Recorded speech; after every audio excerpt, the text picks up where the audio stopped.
Judy Moody Saves the World by McDonald, Chapter 2, Batty for Banana Peels. All day Saturday and all day Sunday, Judy could not think up one single creative, award-winning crazy strip idea. On Monday morning, as soon as she got to the bus stop, Judy told her best friend Rocky about the contest. "Help me think of an idea." "I know," said Rocky. "How about a disappearing one? You put it on your arm, only it's clear, so it's invisible." "Rare," said Judy. A disappearing crazy strip. That's good." "How are you going to win the contest if they can't even see it?" Stink asked. "Good point," said Judy, thinking it over. "I want the world to be able to see my grand prize-winning Judy Moody crazy strip." At school, Judy was dying to ask Frank Pearl if he had any ideas, but the bell had already rung, and he could not risk getting another white card for talking. She already had to stay after school once and clean the fish tank with Mr. Todd for getting 3 white cards. A person can only clean so many stinky fish tanks. So she wrote a note about the contest to pass to Frank instead. At the bottom she wrote, "P.S. Don't let Jessica Finch see this." "Science, everybody," said Mr. Todd.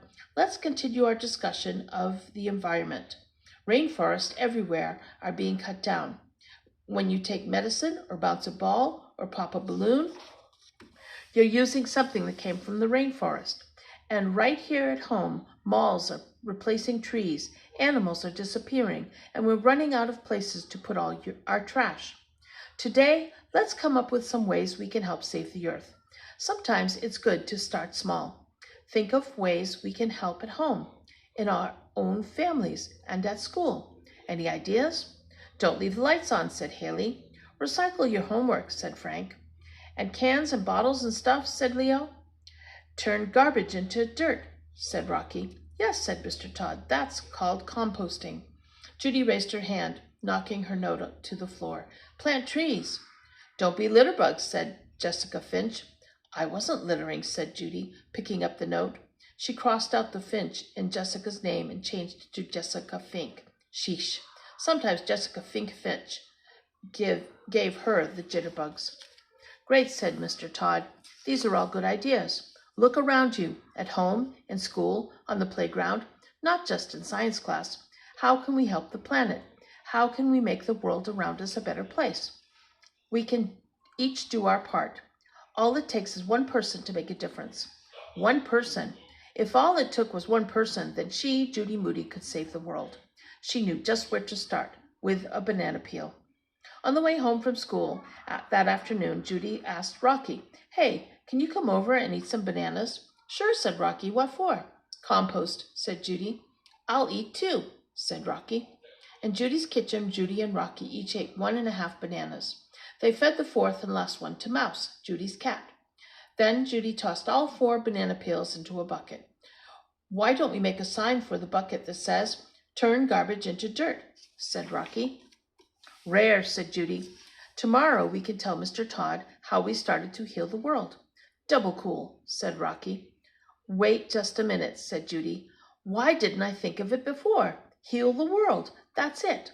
"What's it?" "My Band-Aid for the Crazy Strips contest. You'll see." Judy ran upstairs and came back with markers and some paper.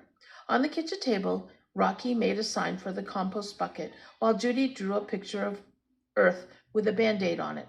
She wrote "Heal the World" under the globe in her best not cursive letters. Then she drew banana peels all around the world.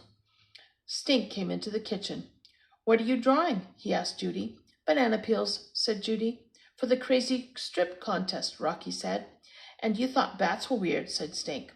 "Bats aren't half as crazy as banana peels."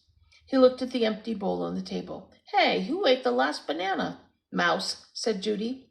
Judy and Rocky fell on the floor laughing. "No way," said Stink.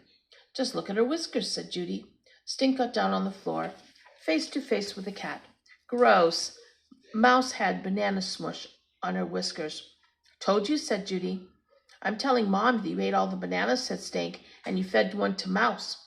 "Tell her it's all in the name of science," said Judy. "You'll see. From now on, there are going to be a few changes around here." "We're making compost," said Rocky. "See?" He held up his sign. It takes like 100 years to turn garbage into dirt, said Stink. Stink, you're going to be dirt unless you make a tree and leave us alone.